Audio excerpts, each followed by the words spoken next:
નમસ્કાર વિદ્યાર્થી મિત્રો, આપણે આગળ પથ લંબાઈ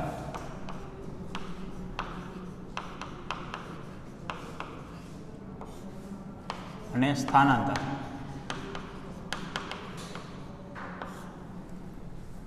આ બે વિશે આપણે સમજ્યા હતા અને એના એક કે બે એક્ઝામ્પલ આપણે જોયા હતા. હજી વધારે એક્ઝામ્પલ જોઈએ. ધારો કે આપણને આ રીતે કહીએ, આપણે એક વર્તુળાકાર પથ લીધો હતો, આવો એક એક્ઝામ્પલ સમજ્યા હતા, પણ એની અંદર આપણે 4 સરખા ભાગ કર્યા હતા. એની જગ્યાએ એમ કહીએ કે આ રીતે બે બિંદુ છે એ અને બી, પદાર્થ ગતિ કરી એ થી બી સુધી જાય છે અને આ ખૂણો છે 60 ડિગ્રીનો, બરાબર. આવી રીતનું કહીએ, આર જેટલી ત્રિજ્યા છે. તો પથ લંબાઈ અને સ્થાનાંતર કેટલું? તો પથ લંબાઈ ગણવું એટલે આપણે શું ગણવું પડે? એ બી ચાપ. પથ લંબાઈ એટલે ચાપ એ બી, આ અંતર આપણે ગણવું પડે. તો આ અંતર ગણવા માટે આપણે કઈ રીતનો ઉપયોગ કરશું? તો કે આખું ભ્રમણ વિચારીએ. આપણે આખું ભ્રમણ વિચારશું તો કેટલું અંતર કહેવાશે? તો કે આર ત્રિજ્યા છે એટલે 2πr, અને ખૂણો કેટલો કહેવાશે? તો કે 360 ડિગ્રી.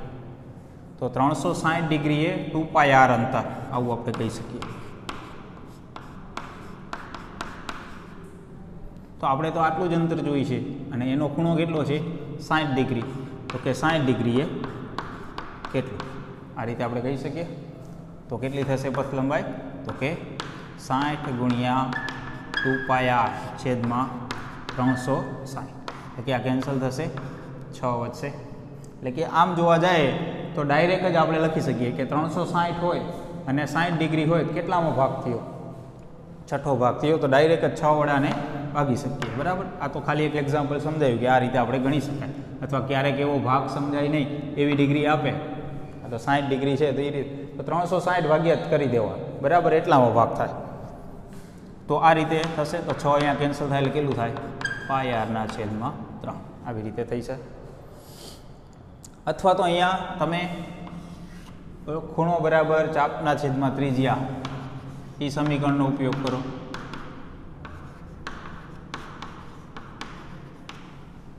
તો પણ ચાલે, બરાબર. ખૂણો બરાબર ચાપના છેદમાં ત્રિજ્યા. તો આપણે અહીંયા ચાપ તો કે એ બી, ત્રિજ્યા એટલે કે આ, અને ખૂણો તો કે રેડિયનમાં લેવાનો થશે.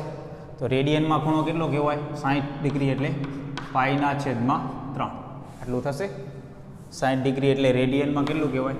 એટલે કે આ રીતે રેડિયનમાં ગણી શકાય, 60 ગુણ્યા π/180, બરાબર.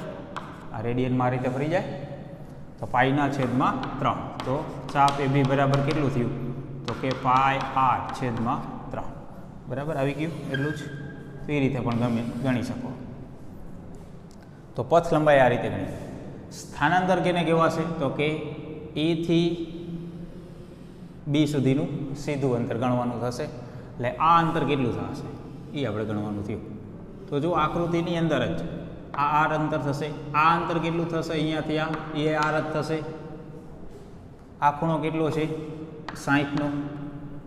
આ બંને અંતર સરખા છે, તો આ બંને ખૂણા પણ કેવા હશે? સરખા હશે, બરાબર. સામસામેની બાજુ સરખી હોય તો ખૂણા કેવા થશે? આ સરખા થશે. જો આ 60નો ખૂણો હોય તો આ બંને ખૂણા સરખા થવા જોઈએ. તો કેટલા હોવા જોઈએ? ફરજિયાત 60ના જોવા જોઈએ, કારણ કે ત્રણેય ખૂણાનો સરવાળો પાછો 180 થવો જોઈએ. તો આ 60નો ખૂણો હશે તો આ બંને ખૂણા પણ 60ના જ હશે. આ બંને સરખા જોવા જોઈએ. એનું કારણ શું? તો કે સામેનું અંતર સરખું છે. જો ત્રણેય ખૂણા સરખા આવ્યા 60, આ બંને અંતર સરખા, તો આ અંતર કેટલું હશે? આર જ હશે. એટલે કે આ સમબાજુ ત્રિકોણ બનશે. એટલે કે સ્થાનાંતર કેટલું આવશે? આર જેટલું આવશે, બરાબર. હજી એક આવો એક્ઝામ્પલ લઈએ. ધારો કે એમ કહીએ કે કોઈ એક વાહન અથવા તો કોઈ પણ એક પદાર્થ ઉત્તર દિશામાં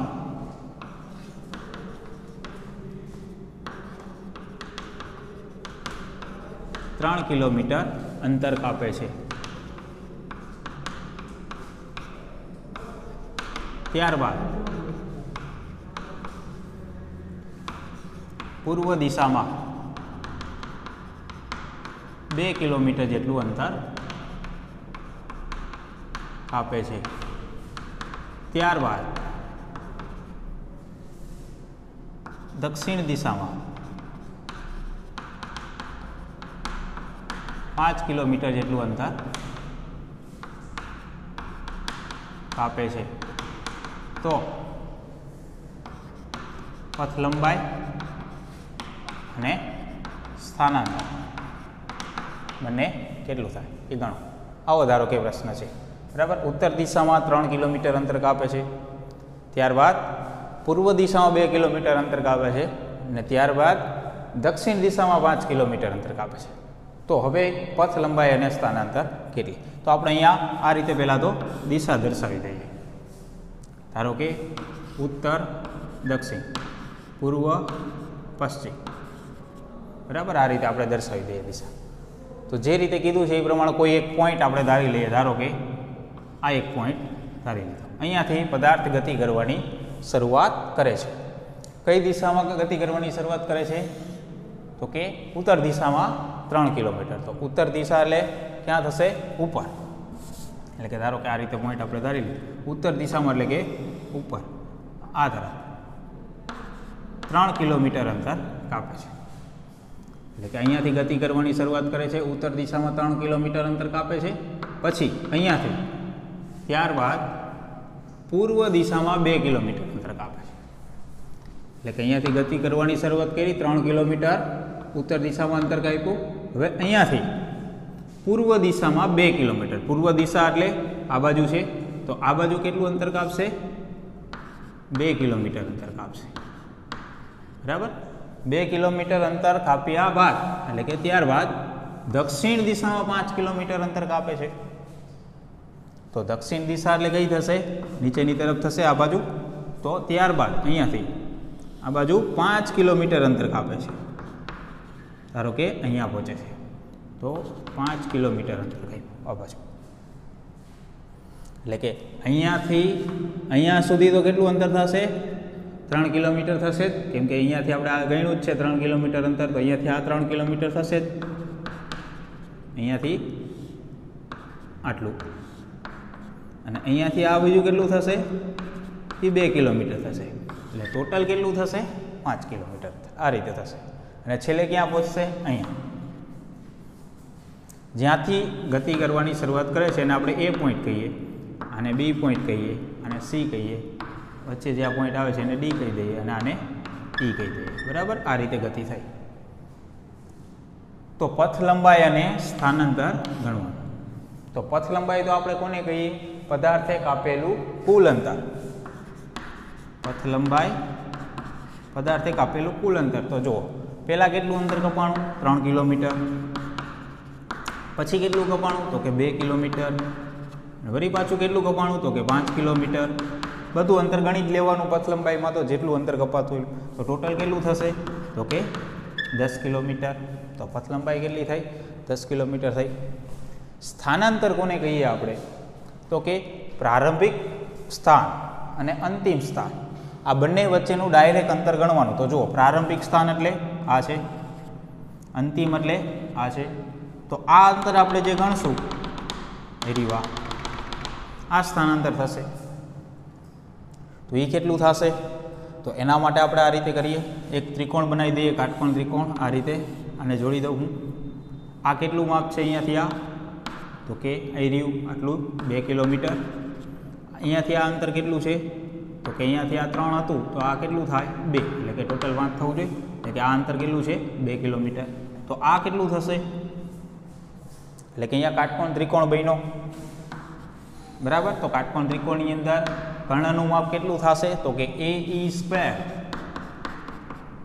ઇઝ ઇક્વલ ટુ આ કેટલું થયું? તો કે AD² પ્લસ આ કેટલું છે? તો કે DE². આવું થશે. એટલે કે AE² ઇઝ ઇક્વલ ટુ આ માપ કેટલું છે? 2. એટલે કે એનો વર્ગ 4. એ જ રીતે આ માપ કેટલું છે? 2. એટલે કે એનો વર્ગ 4.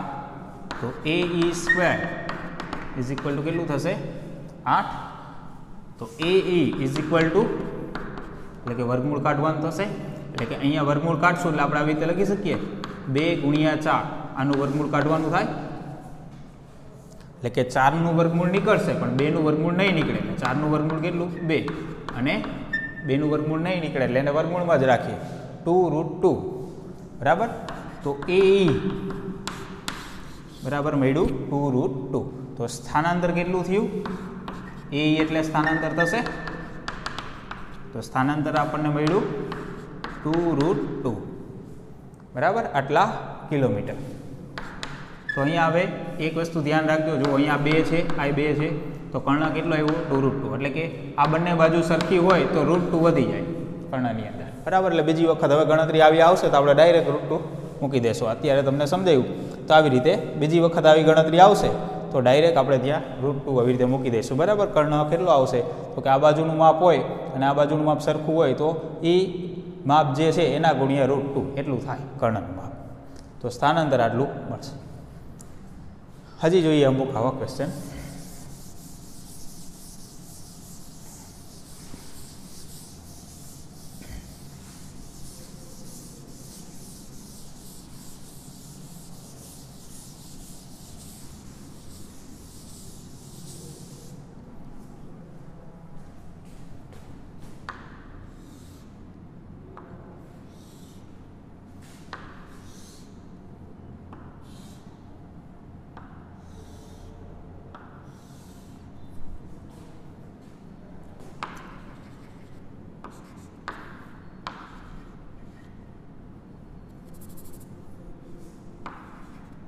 ધારો કે એક ષટકોણ લઈએ અને દરેકનું માપ જે છે એ એક સરખું નિયમિત ષટકોણ 1 મીટર લંબાઈ.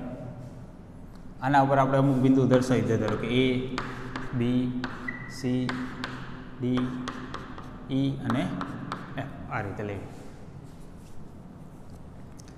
તો હવે આની અંદર એવું પૂછે કે કોઈ એક પદાર્થ A થી ગતિ કરવાની શરૂઆત કરે છે, A થી B સુધી જાય છે, ત્યારબાદ B થી C સુધી જાય છે, ત્યારબાદ C થી D સુધી જાય છે, D થી E સુધી જાય છે, E થી F સુધી જાય છે અને F થી વળી પાછો A સુધી આવે છે. આ રીતની ગતિ કરે છે.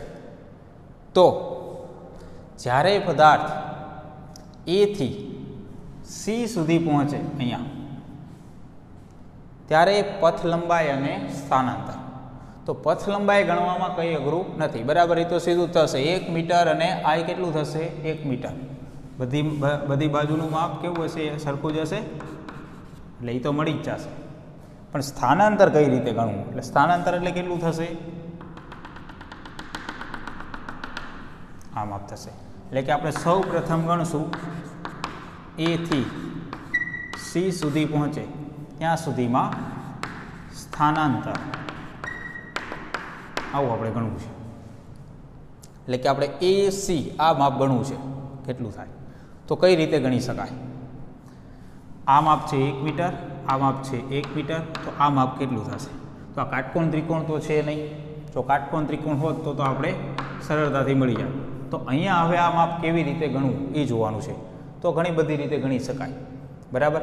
આના ઉપર આપણે લંબ દોરીએ એ રીતે ગણીએ, એટલે કે એક આ બાજુનું માપ ગણીએ પછી આ બાજુનું માપ ગણીએ એ રીતે ગણીએ, અથવા તો આ રીતે આપણે ગણીએ અને આ રીતે લંબાવી દઉં અને આ રીતે અહીંયા લંબાવી દઉં. અહીંયા કાટકોણ ત્રિકોણ. હંમેશા ધ્યાન રાખવાનું કે આપણે જ્યારે અંતર ગણવું હોય તો કાટકોણ ત્રિકોણ બનાવવાના, કેમ કે કાટકોણ ત્રિકોણ બનશે પછી તમે ત્રિકોણમિતિના વિધેય sine theta, cos theta, ten theta એનો ઉપયોગ કરી શકો અને કર્ણ ગણવા માટે અથવા તો સામેની બાજુ અથવા પાસેની બાજુ ગણવા માટે પાયથાગોરસના પ્રમેયનો પણ ઉપયોગ કરી શકો. એટલે હંમેશા ધ્યાન રાખવું કે આકૃતિની અંદર કોઈ પણ માપ આવી રીતે ગણવાનું થાય, કોઈ પણ બાજુનું માપ, તો કાટકોણ ત્રિકોણ પહેલાં બનાવવાના. જો ન હોય તો આપેલા હોય તો કોઈ પ્રશ્ન નથી, ન હોય તો કાટકોણ ત્રિકોણ બનાવવાના. કાટકોણ ત્રિકોણ બનશે એટલે આગળ ગણતરી થશે જ બરાબર. તો આ રીતે હું કાટકોણ ત્રિકોણ અહીંયા બનાવું, જેથી શું થશે, આ રીતે કાટકોણ ત્રિકોણ બનાવશું બરાબર. તો આ બાજુનું માપ આપણને મળી શકે. જો આપણને આ માપ મળી જાય અને આ માપ મળી જાય તો આ માપ આપણને મળી જાય એ રીતે થાય. તો આપણે કોઈ પણ એક રીતનો ઉપયોગ કરીએ. તો જો આપણી પાસે કયા માપ છે, તો કે આ માપ છે આપણી પાસે 1 મીટર અને આ માપ છે આપણી પાસે 1 મીટર. ખૂણાના માપ ખબર છે આપણને એ વિચારવાનું. તો કે ખૂણાના માપ આપણને મળી જાય કેવી રીતે, તો કે આ જે ખૂણો છે આ ખૂણો 60નો જ થશે. એવું કેમ કે આ જે ષટકોણ આપણે લીધો છે એ દરેક બાજુનું માપ 1 મીટર છે. એટલે જો આપણે કેન્દ્ર સાથે આનું જે કેન્દ્ર છે એની સાથે આપણે આ દરેક બાજુઓને આપણે જોડી દઈએ. ધારો કે હું આને આ રીતે જોડું, આ રીતે,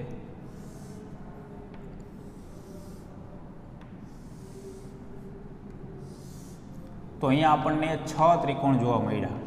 1 2 3 4 5 અને 6 ત્રિકોણ આપણને જોવા મળ્યા. તો આ 6 ત્રિકોણ સમબાજુ ત્રિકોણ બને. જો નિયમિત ષટકોણ હોય તો આ 6 ત્રિકોણ સમબાજુ ત્રિકોણ બને. અને સમબાજુ ત્રિકોણ બને તો ખૂણાના માપ જે છે આ બધા એ 60ના જ હોય આ દરેક. તો તમે વિચારો અહીંયા જો આ ખૂણો 60નો હશે અને આ ખૂણો 60નો હશે તો આ ખૂણો કેટલો થશે? 60નો થશે. કારણ કે આ આખું ટોટલ કેટલું થવું જોઈએ? 180 થવું જોઈએ. તો એટલા માટે આ 60નો જ થશે. ને આ ખૂણો 60નો થાય ને આ બાજુનું માપ ખબર છે 1 મીટર, એટલે બીજા બધા માપ મળી જાય. બધામાં એવું થશે. જો આ 60નો ખૂણો છે અને આ માપ ખબર છે એટલે આ માપ મળી જાય. તો સરળતા આપણને આની અંદર થશે આના કરતાં, કારણ કે અહીંયા ડાયરેક્ટ આપણને આ માપ મળશે અને આ માપ મળશે આના જેટલું જ થશે. બરાબર. તો આ ત્રિકોણ આપણે લઈએ આર્યો. તો જો આ રીતે થશે. એ ત્રિકોણ હું અહીંયા દોરી દઉં સાઈડમાં. આ રીતે છે. આ માપ છે એ 60નું છે અને અહીંયાથી આ માપ છે એ 1 મીટર છે. અહીંયાથી આ માપ આ કેટલું છે? 1 મીટર. તો આ માપ કેટલું થાય? અહીંયાથી આ, જેને આપણે x કહી દઈએ. અને 90નો ખૂણો ક્યાં બન્યો? અહીંયા બન્યો. તો જો આ ત્રિકોણની અંદર આપણે sin θનો ઉપયોગ કરીએ તો શું થાય? ખૂણાની સામેની બાજુ અને આ કર્ણ. બરાબર. તો sin 60 ઇઝ ઇક્વલ ટુ સામેની બાજુ એટલે કે x છેદમાં કર્ણ એટલે કે 1 મીટર. તો x બરાબર ડાયરેક્ટ કેટલું થયું? sin 60 એટલે કેટલું? x બરાબર sin 60 એટલે √3/2 આટલું થશે. આપણને આ કિંમત મળી ગઈ. આ કિંમત x બરાબર કેટલું મળ્યું? √3/2. એટલે કે જો આ માપ અહીંયાથી આ માપ √3/2 મળ્યું તો આ માપ કેટલું હશે? અહીંયાથી આ એના જેટલું જ હશે. એટલે કે AC ઇઝ ઇક્વલ ટુ શું થાય? 2x. જો આને x ધારી લઉં તો આ કેટલું હશે? x જ હશે. તો AC બરાબર કેટલું થશે? 2x. તો 2x એટલે √3/2 એટલે કે આ કેન્સલ થઈ જાય એટલે કેટલું રહ્યું? √3. તો AC બરાબર √3 એટલે 1.73 મીટર જેટલું થાય. બરાબર. તો A થી C સુધીનું માપ આ રીતે આપણે ગણી શકીએ. સમજ્યા? દરેક શું કરવાનું? કાટકોણ ત્રિકોણ બનાવવાના ગમે તે બાજુ. એમાંથી કોઈ એક માપ મળી જશે એટલે બીજું મળી જશે. અથવા તો ડાયરેક્ટ આપણને એસીનું માપ મળશે. જો આપણે આ ગણી લીધું હોત આ ત્રિકોણ ઉપરથી તો અહીંયા આપણે પાયથાગોરસનો પ્રમેયનો ઉપયોગ કરીને ડાયરેક્ટ એસીનું માપ ગણી શકીએ. તેવું પૂછાય પદાર્થ A થી B અને B થી C સુધી જાય તો આવું થશે. અને નિયમિત ષટકોણ હશે તો જેવું બનશે. બરાબર. 1 મીટર જ માપ હોવું જોઈએ દરેક બાજુનું તો જેવું થશે. એ પણ ખાસ ધ્યાન રાખો. હવે કદાચ એવું કે A થી D સુધી જાય,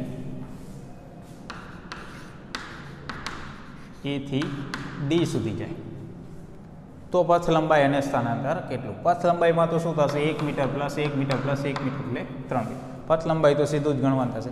સ્થાનાંતર કેટલું થશે? તો જો સ્થાનાંતર એટલે આપણે A થી D સુધીનું માપ ગણવાનું થાય.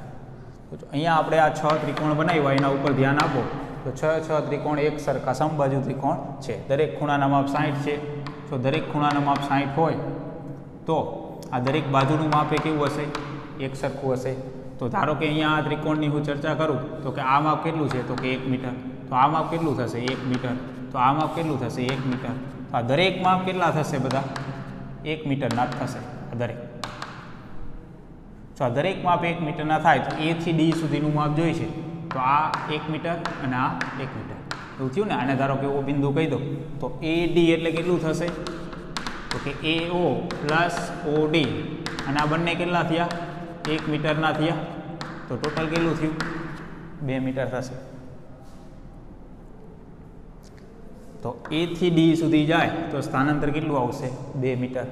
બરાબર. A થી C સુધી જાય તો સ્થાનાંતર કેટલું આવ્યું? 1.73 મીટર. A થી E સુધી જાય તો કેટલું આવશે? અહીંયા જાય.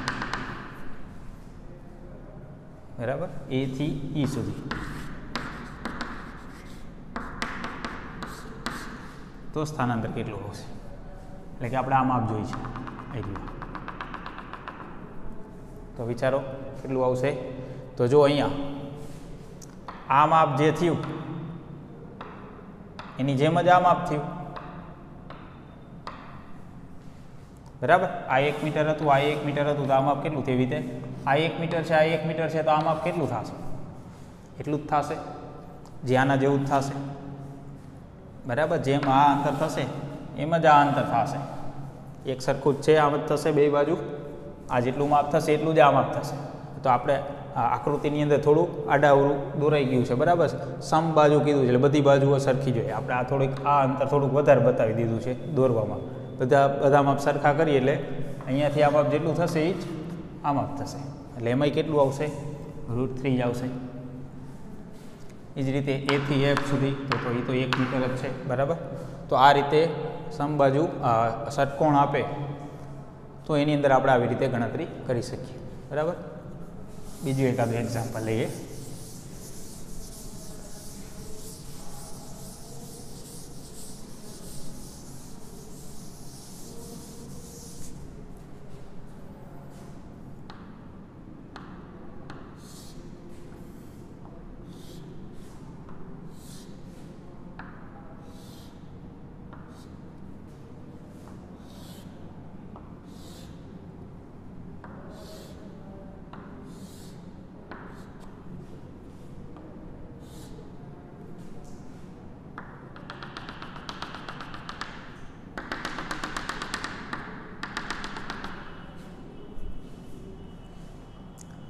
સમઘન લઈએ. બાજુનું માપ ધારો કે 1 મીટર લઈએ. દરેક પોઈન્ટ દર્શાવી દઈએ. A, B, C, D, E, F, G, H. હવે અહીંયા હું એમ કહું કે પદાર્થ A થી B સુધી જાય છે, B થી C સુધી જાય છે. અહીંયા આ રીતે A થી B સુધી જાય છે અને B થી C સુધી જાય છે. તો પથ લંબાઈ અને સ્થાનાંતર. તો પથ લંબાઈ તો સિમ્પલ 1 મીટર પ્લસ B થી C સુધીનું માપે કેટલું હશે? 1 મીટર સમબાજુ સમઘન કીધો છે એટલે એ તો 2 મીટર થશે. પણ સ્થાનાંતર કેટલું થાય? કે પેલો પ્રશ્ન છે A થી C સુધી જાય એના માટે સ્થાનાંતર. તો અહીંયાથી આ 1 મીટર માપ થયું, અહીંયાથી આ પણ કેટલું થશે? એ પણ 1 મીટર થશે. આપણે કયું માપ જોઈશે? એરિયા. તો ખરેખર અહીંયા શું થયું? સમઘનનું જે નીચેનું સમતલ છે એમાં A થી B થી C સુધી, તો આ જે ખૂણો છે એ 90નો જ હશે. B પાસે જે ખૂણો બનશે એ 90નો જ હશે. એટલે કે આ રીતે ત્રિકોણ જ થયો.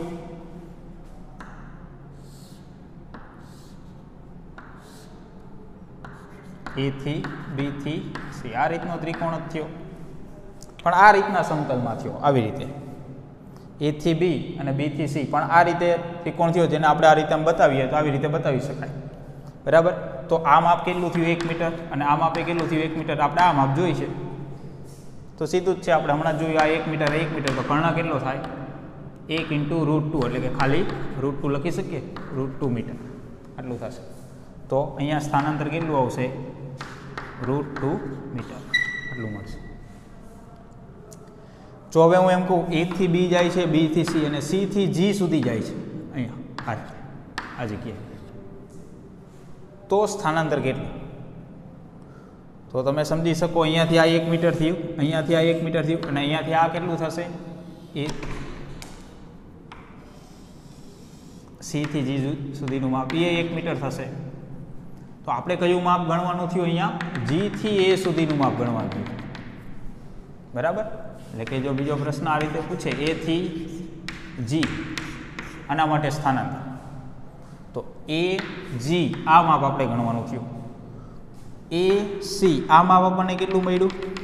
તો કે √2 મળ્યું. અને C થી G સુધીનું માપ કેટલું? તો કે 1 મીટર. તો જો અહીંયા પણ કાટકોણ ત્રિકોણ બનશે, પણ આ સમતલમાં મળશે આ રીતે ઊભું.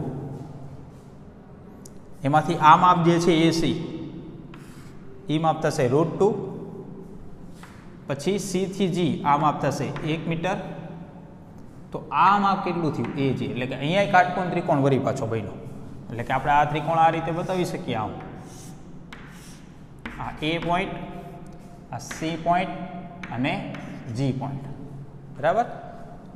A થી C અને C થી G, તો A થી C માપ કેટલું? તો કે √2, બરાબર. A થી C સુધીનું માપ કેટલું? તો કે √2. અને C થી G સુધીનું માપ કેટલું? C થી G સુધીનું માપ જે થશે 1 મીટર. તો આપણે માપ કયું જોઈએ છે? A થી G સુધી. કયા સમતલમાં બનશે સમજો. A થી B એટલે આમ થાય, પછી B થી C એટલે આમ અંદર થાય, અને C થી G એટલે આમ ઉપર થાય, બરાબર. A થી B એટલે આમ સીધું થાય, B થી C એટલે આમ અંદર થાય, અને C થી G એટલે આમ ઉપર થાય. એટલે જે આ કાટકોણ ત્રિકોણ બનશે એ કઈ રીતે બનશે? તો કે આ જે આપણે કાટકોણ ત્રિકોણ બનાવ્યો હતો A B C વાળો, એ નીચેના સમતલમાં આ રીતે બનશે, આમાં કાટકોણ ત્રિકોણ બનશે. પણ આ જે કાટકોણ ત્રિકોણ બનશે A થી C અને C થી G, એ આ રીતે આમ ઊભો બનશે, આમ કાટકોણ ત્રિકોણ બનશે, બરાબર. પણ આપણે બોર્ડની અંદર આ રીતે દર્શાવી દઈએ, A થી C, C થી G. તો A થી G માપ જે બનશે એ પણ કાટકોણ ત્રિકોણ બનશે, એ કર્ણ થશે. તો એ કેટલું માપ આવશે? તો કે અહીંયા આપણે આવું લખી શકીએ, AG square is equal to AC square plus CG square. તો AC સ્ક્વેર એટલે કેટલું થાય? √2 નો વર્ગ એટલે કે 2 પ્લસ 1 નો વર્ગ 1 એટલે કેટલું થયું? 3. AG સ્ક્વેર બરાબર એટલું, તો AG બરાબર કેટલું થશે? √3,